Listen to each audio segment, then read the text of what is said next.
Testing, testing, testing, testing.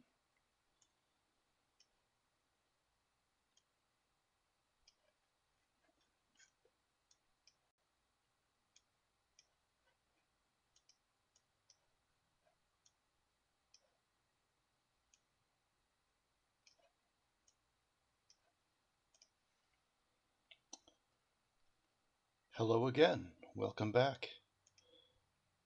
Today I figured out how to add a image slideshow to the overlay. So, very slow, gradual progress. On that note, our guests for tonight are the images or the paintings from Goya's Black Period. The story tonight is Pickman's Model by H.P. Lovecraft. I know he's not everybody's favorite author for uh, all the constant overt racism, but this story isn't too bad, and you can find most of all of his writings on hplovecraft.com.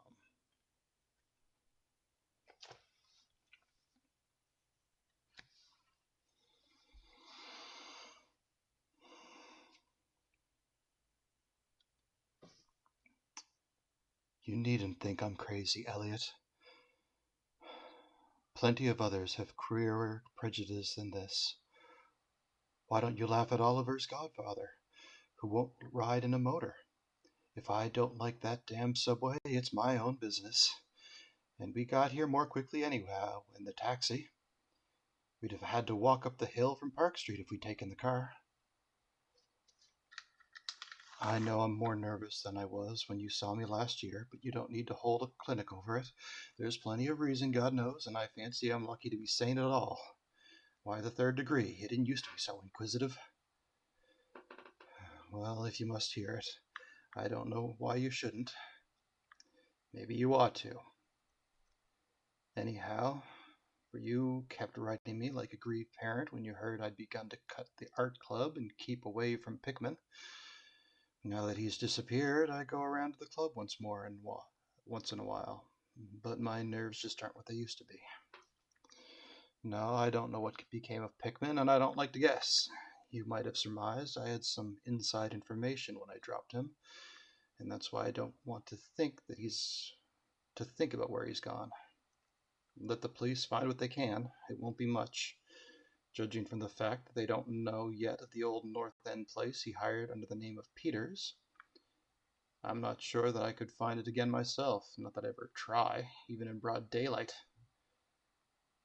Yes, I do know, or I'm afraid I know, why he maintained it. I'm coming to that. And I think you'll understand before I'm through why I don't tell the police. They would ask me to guide them, but I couldn't go back there even if I knew the way. There was something there. And now I can't use the subway.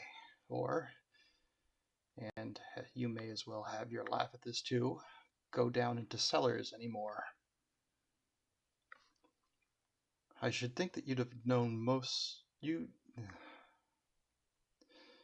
I should think you'd have known I didn't drop Pickman for the same silly reasons that fussy old women like Dr. Reed and Joe Minot or Bosworth did. Morbid art doesn't shock me, and when a man has the genius of Pickman, I feel, yeah.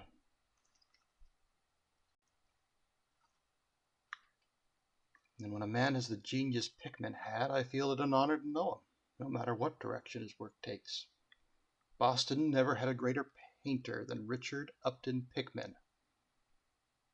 I said it at the first, and I'll say it still, and I never swerved an inch either when he showed that ghoul feeding. That, you remember, was when Minot cut him.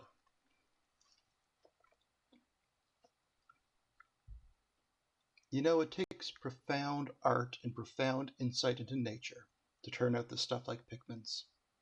Any magazine cover hack can splash paint around wildly and call it a nightmare or a witch's sabbath or a portrait of the devil. But only a great painter can take such a thing and really scare or ring true. That's because only a real artist knows the actual anatomy of the terrible, or physiology of fear. The exact sort of lines and proportions that connect up with latent instincts or hereditary memories of fright, and the proper color contrasts and lighting effects to stir the dormant sense of strangeness. I don't have to tell you why Fuseli really brings a shiver, while a cheap ghost story front piece is merely something that makes us laugh.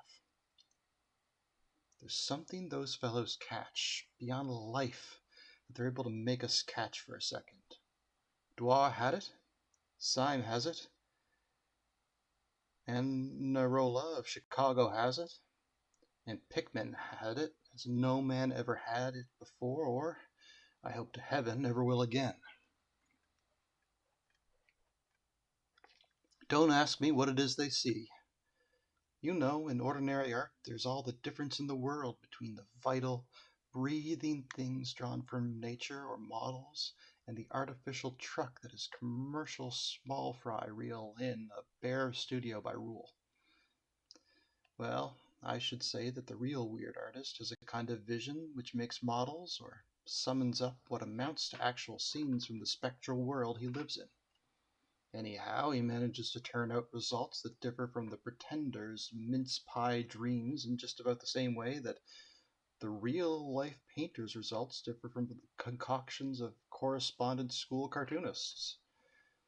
If I had ever seen what Pickman saw... But no. Here, let's have a drink before we get deeper. God, I wouldn't be alive if I ever saw what that man, if he was a man, ever saw.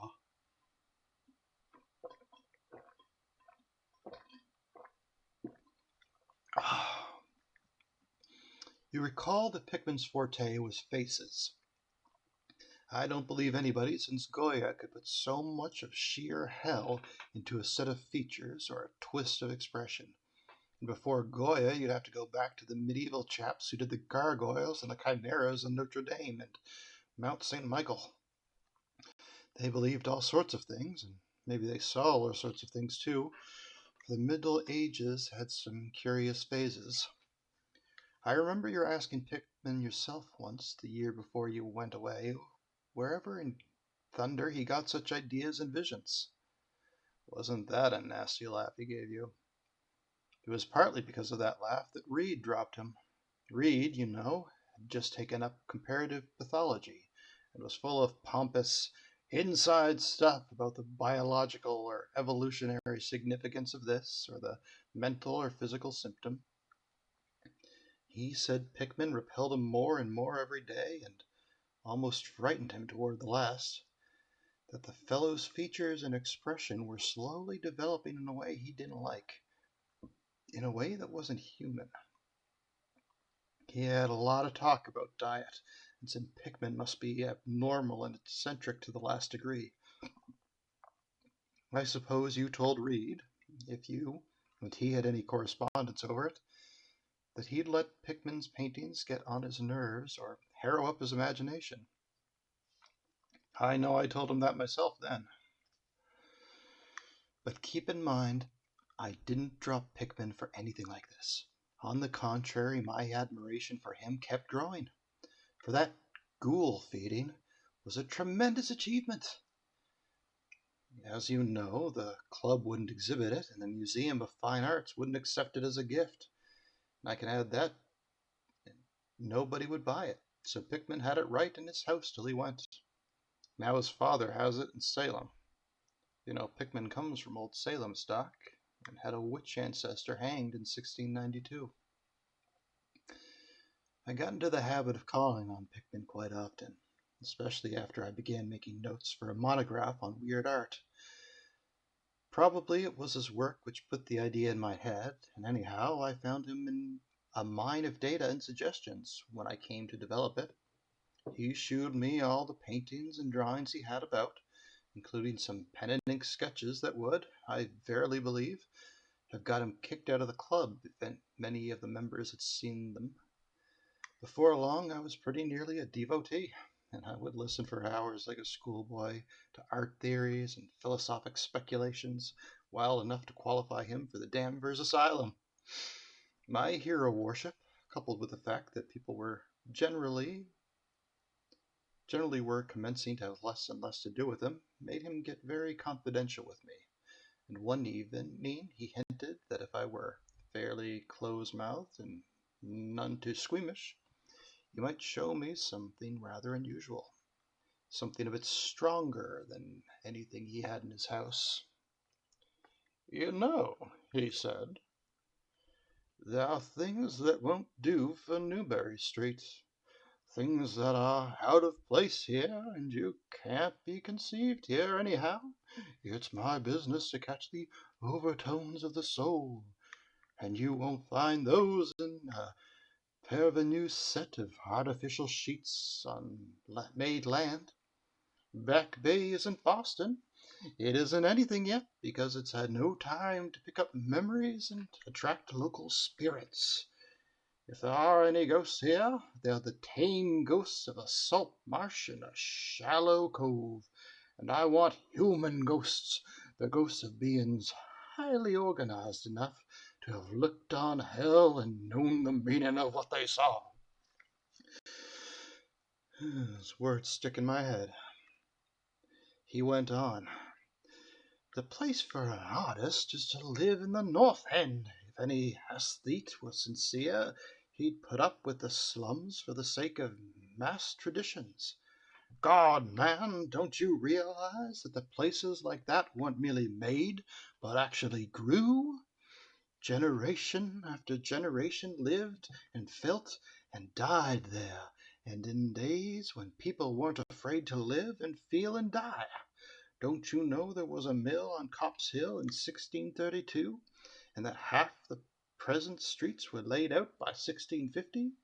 I can shew you houses that have stood 2 centuries and a half more.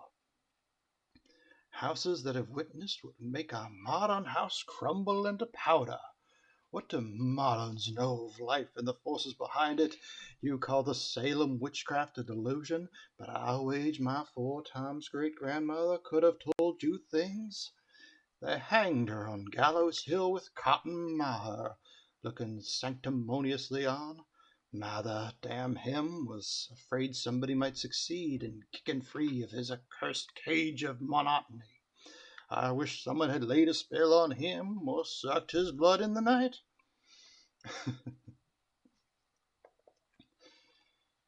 I can shew you a house he lived in, and I can shew you another one he was afraid to enter in spite of all his fine bold talk. He knew things he didn't dare put in that stupid Magnalia or that puerile Wonders of the Invisible World. Look here. Do you know the whole North End once had a set of tunnels that kept certain people in touch with each other's houses, and the burying ground, and the sea? Let them prosecute and persecute above ground. Things went on every day that they couldn't reach, and voices laughed at night they couldn't place. Why, man, out of 10 surviving houses built before 1700 and not moved since, I'll wager that in 8 I can shew you something queer in the cellar. There's hardly a month that you don't read of workmen finding bricked-up arches and wells leading nowhere. In this or that old place as it comes down, you could see one near Henchman Street from the elevated last year. There were witches and what their spells summoned, pirates and what they brought from the sea, smugglers, privateers, and I tell you, people knew how to live and how to enlarge the bounds of life in the old times. This wasn't the only world a bold and wise man could know. And to think today in contrast with such pale pink brains that even a club of supposed artists get the shivers and convulsions if a picture goes beyond the feelings of a Beacon Street tea table. The only saving grace of the present is that it's too damn stupid to question the past very closely. What do maps and records and guidebooks really tell of the North End? Bah! At a guess, I'll guarantee to lead you to 30 or 40 alleys and networks of alleys north of Prince Street that aren't suspected by 10 living beings outside of the foreigners that swarm them. And what do these dagos know of their meaning? No, Thruber, these ancient times are dreaming gorgeously and overflowing with wonder and terror and escapes from the commonplace, and yet there's not a living soul to understand or profit by them. Or, rather, there's only one living soul, for I haven't been digging around in the past for nothing. See here, you're interested in this sort of thing. What if I told you that I've got another studio up there where I can catch the night spirit of antique horror and paint things that I couldn't even think of in Newbury Street? Naturally, I don't tell you those cursed old maids at the club with Reed, damn them, whispering even as it is that I'm sort of monster bound to the toboggan of reverse evolution. The toboggan of reverse evolution. Yes, Thurber, I've decided long ago that one must paint terror as well as beauty from life. So I did some exploring in places where I had reason to know terror lives. I've got a place that I don't believe 3 living Nordic men besides myself have ever seen. It isn't so very far from the elevated as distance goes, but it's centuries away as the soul goes.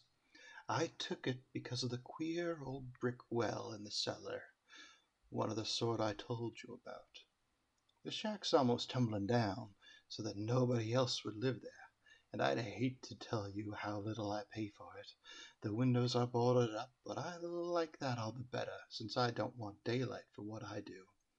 I paint in the cellar, where the inspiration is thickest, but I've got other rooms furnished on the ground floor.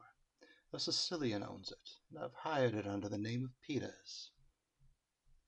Now, if you're game, I'll take you there tonight.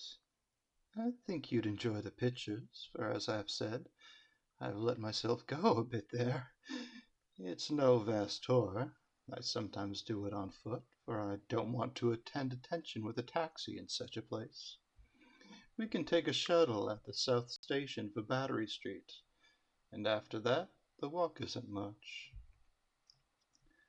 Well, Elliot, there wasn't much for me to do after that harangue, but I kept myself from running instead of walking for the first vacant cab we could sight. We changed to the elevated at the South Station, and at about 12 o'clock had climbed down the steps at Battery Street and struck along the old waterfront past Constitution Wharf. I didn't keep track of the cross streets, and I couldn't tell you yet which it was we turned up, but I know it wasn't Greenhouse Lane. When we did turn, it was a climb through the deserted length of the oldest and dirtiest alley I ever saw in my life, with crumbling-looking gables, broken, small-paned windows, and archaic chimneys that stood out half disintegrated against the moonlit sky. I don't believe there were 3 houses in sight that hadn't been standing in Cotton Maher's time. Certainly I glimpsed at least 2 with an overhang, and once I thought I saw a peaked roof line of almost forgotten pre-gambrel type, though antiquarians tell us there are none left in Boston. From that alley, which had a dim light, we turned to the left into an equally silent and still, narrower alley, with no light at all, and in a minute made what I think was an obtuse angled bend toward the right in the dark. Not long after this, Pickman produced a flashlight and revealed an antediluvian 10-paneled door that looked damnably worm-eaten. Unlocking it, he ushered me into a barren hallway with what was once splendid dark oak paneling. Simple, of course, but thrillingly suggestive of the times of Andros and Phipps and the witchcraft. When he took me through a door on the left, lighted an oil lamp, and told me to make myself at home. Now, Elliot, I'm what the man on the street would call fairly hard-boiled. but I confess that what I saw on the walls of that room gave me a bad turn. They were his pictures, you know, the ones he couldn't paint or even show in Newbury Street, and he was right when he said he had let himself go. Here, have another drink. I need another.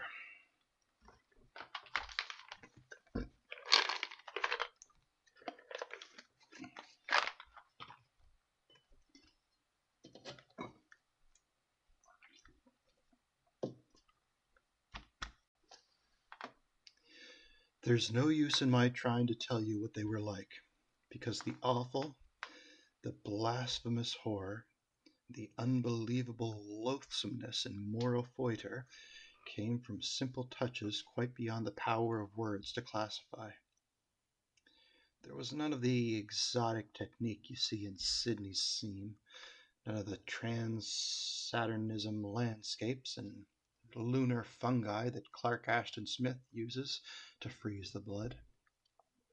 The backgrounds were mostly old churchyards, deep woods, cliffs by the sea, brick tunnels, ancient paneled rooms, or simple vaults of masonry. Copp's Hill burying ground, which could not be many blocks from this very house, was a favorite scene.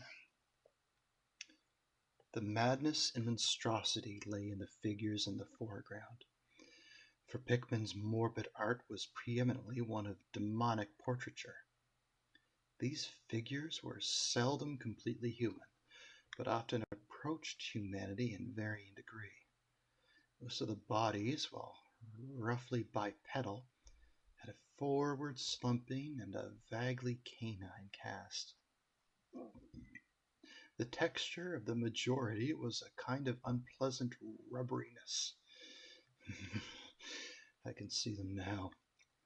Their occupations, well, don't ask me to be too precise.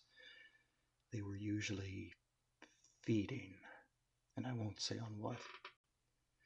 They were sometimes shown in groups in cemeteries or underground passages, and often appeared to be in battle over their prey, or rather their treasure trove. And what damnable expressiveness! Pickman sometimes gave the sightless faces of this charnel booty. Occasionally the things were shown leaping through open windows at night, or squatting on the chests of sleepers, worrying at their throats. One canvas showed a ring of them baying without a hinged baying. One canvas showed a ring of them baying around a hinged witch in Gallows Hills, whose dead face held a close kinship to theirs. But don't get the idea that it was all this hideous business of theme and setting which struck me. I'm not a 3-year-old kid, and I've seen much like this before. But it was the faces, Elliot. Those accursed faces that leered and slavered out of the canvas with the very breath of life. By God, man, I verily believe they were alive. That nauseous wizard had waked the fires of hell in pigment, and his brush had been a nightmare-spawning wand. Give me the decanter, Elliot.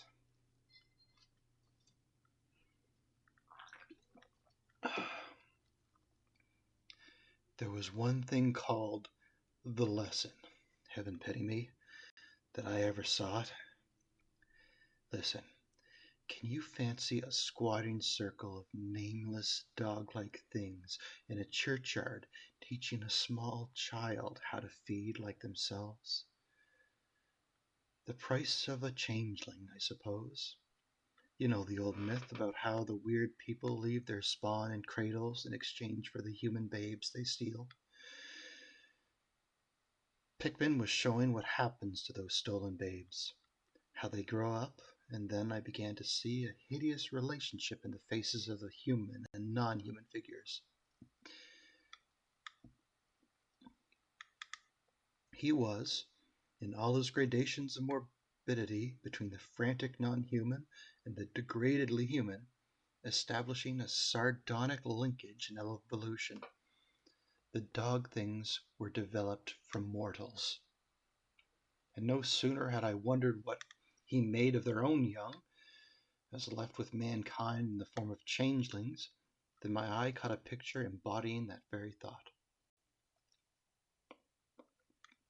It was that of an ancient Puritan interior, a heavily beamed roof with lattice windows, a settle, a clumsy 17th century mishmash of furniture, with the family sitting about while the father read from the scriptures.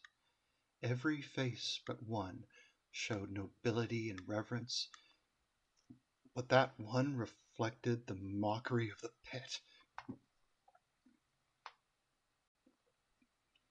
It was that of a young man in years, and no doubt belonged to a supposed son of that pious father.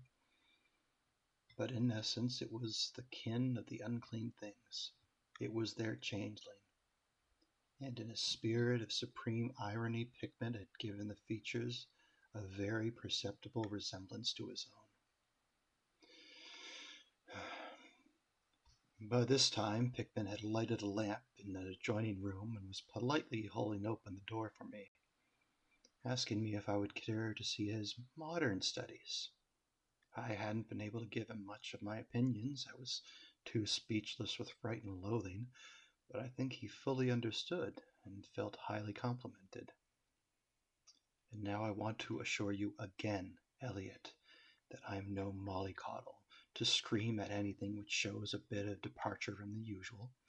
I'm middle-aged and decently sophisticated, and I guess you saw enough of me in France to know that I'm not easily knocked out. Remember, too, that I'd just about recovered my wind and gotten used to those frightful pictures which turned colonial New England into some kind of annex of hell. Well, in spite of this, the next room forced a real scream out of me, and I had to clutch the doorway to keep from keeling over. The other chamber had shown a pack of ghouls and witches overrunning the world of our forefathers, but this one brought the horror right into our daily life. God, how that man could paint. There was a study called Subway Accident, in which a flock of the vile things were clambering up from some unknown catacomb through a crack in the floor of the Boyle Street subway and attacking a crowd of people on the platform. Another showed a dance on Copp's Hill among the tombs with a background of Tibet Day. Then there were any number of cellar views, with monsters creeping in through holes and rifts in the masonry, grinning as if they squatted behind barrels of furnaces waiting for their first victim to descend the stairs. One disgusting canvas seemed to depict a vast cross-section of Beacon Hill with ant-like armies of the mephitic monsters squeezing themselves through burrows that honeycombed the ground. Dances in the modern cemeteries were freely pictured, and other conceptions somehow shocked me more than all the rest. A scene in an unknown vault, where scores of the beasts crowded around one who held a well-known Boston guidebook and was evidently reading aloud. All were pointing to a certain passage, and every face seemed so distorted with epileptic and reverberant laughter that I had almost thought that I heard the fiendish echoes. The title of the picture was Holmes, Lowell, and Longfellow Lie Buried in Mount Auburn.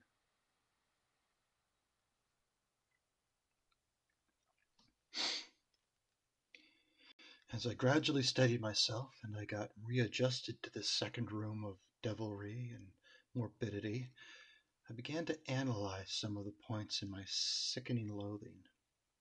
In the first place, I said to myself, these things repelled me because of their utter inhumanity and callous cruelty they showed in Pickman.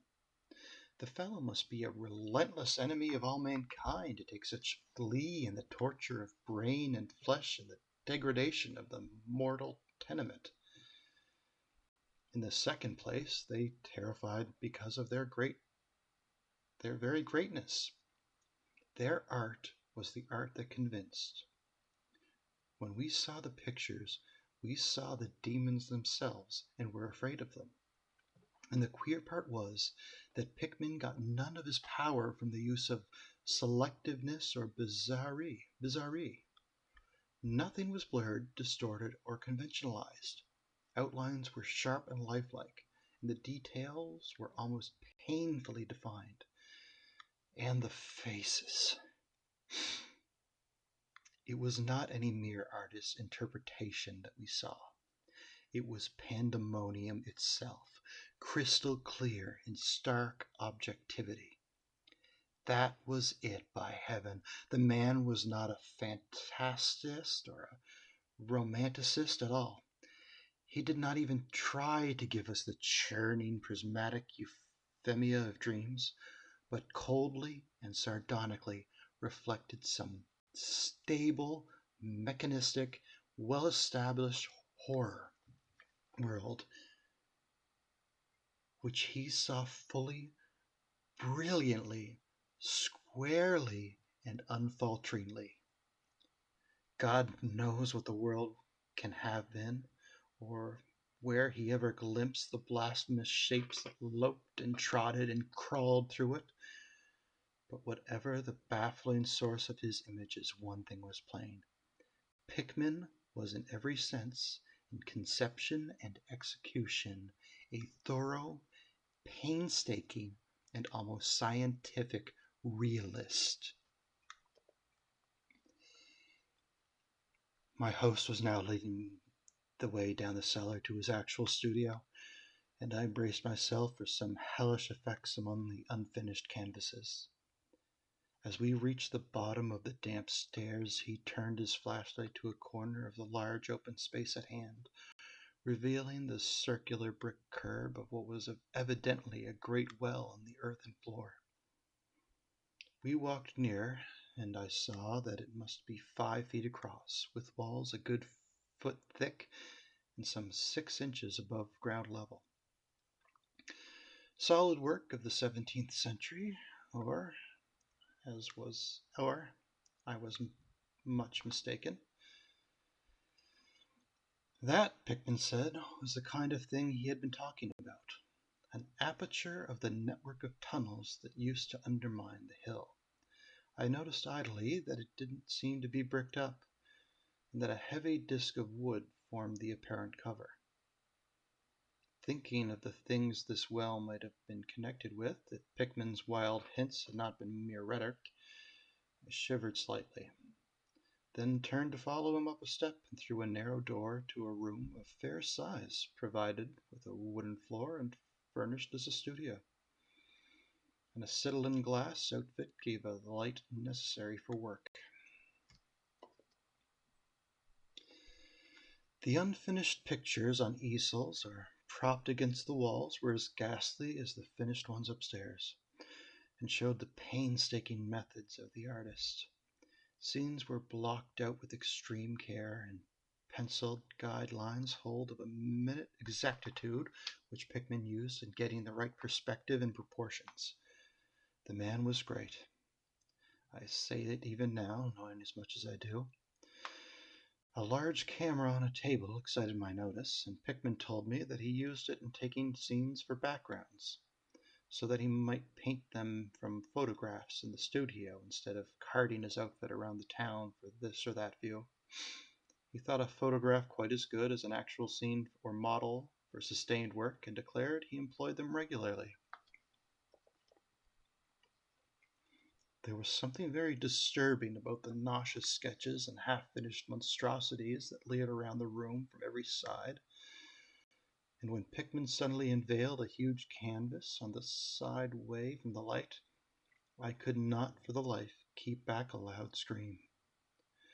The second I had emitted that night, it echoed and echoed through the dim vaultings of that ancient and nitrous cellar, and I had to choke back a flood of recreation that threatened to burst out as hysterical laughter. Merciful Creator, Elliot, but I don't know how much was real and how much was feverish fancy. It doesn't seem to me that Earth can hold a dream like that.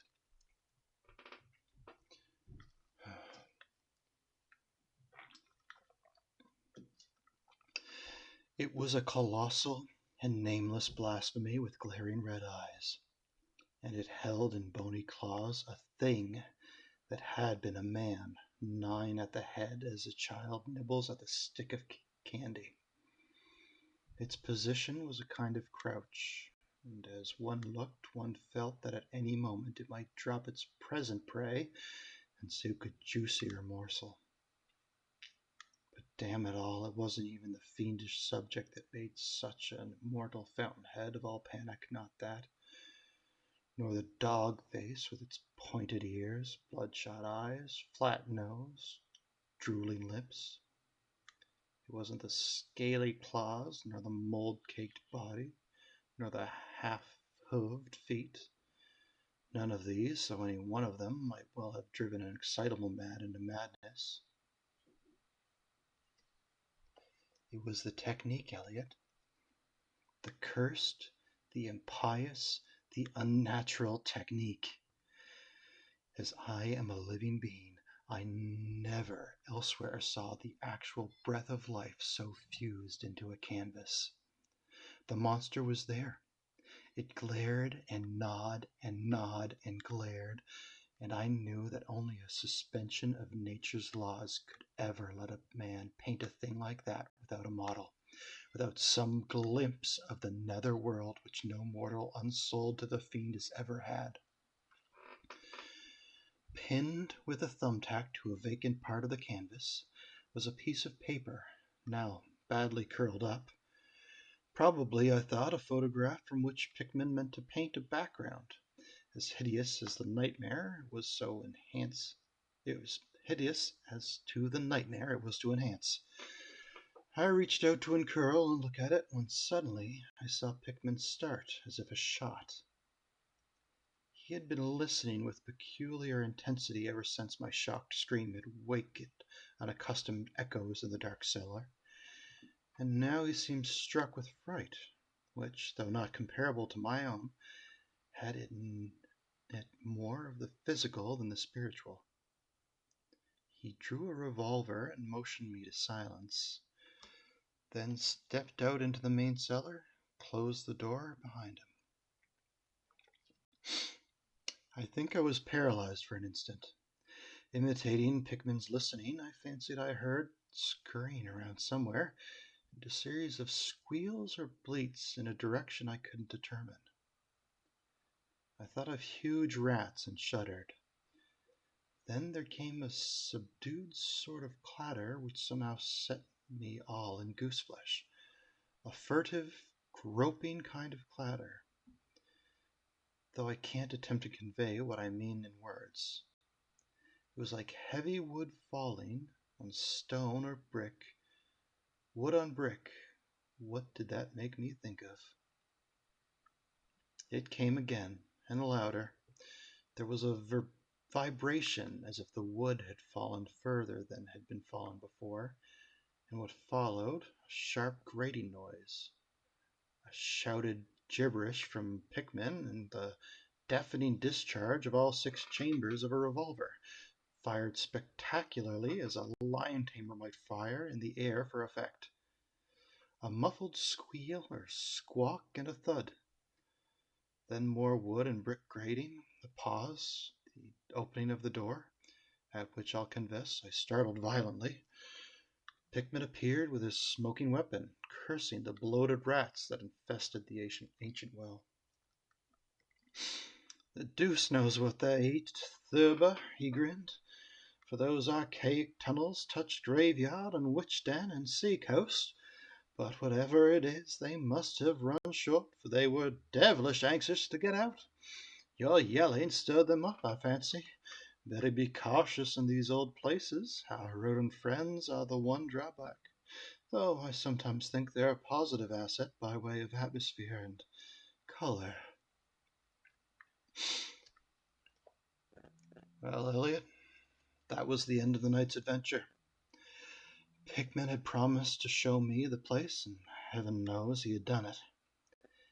He led me out of that tangle of alleys in another direction, it seems, for when we sighted a lamp-post we were in a half-familiar street with monotonous rows of mingled tenement blocks and old houses. Carter Street it turned out to be, but I was too flustered to notice just where we hit it. We were too late for the elevated and walked back downtown through Hanover Street. I remember that walk.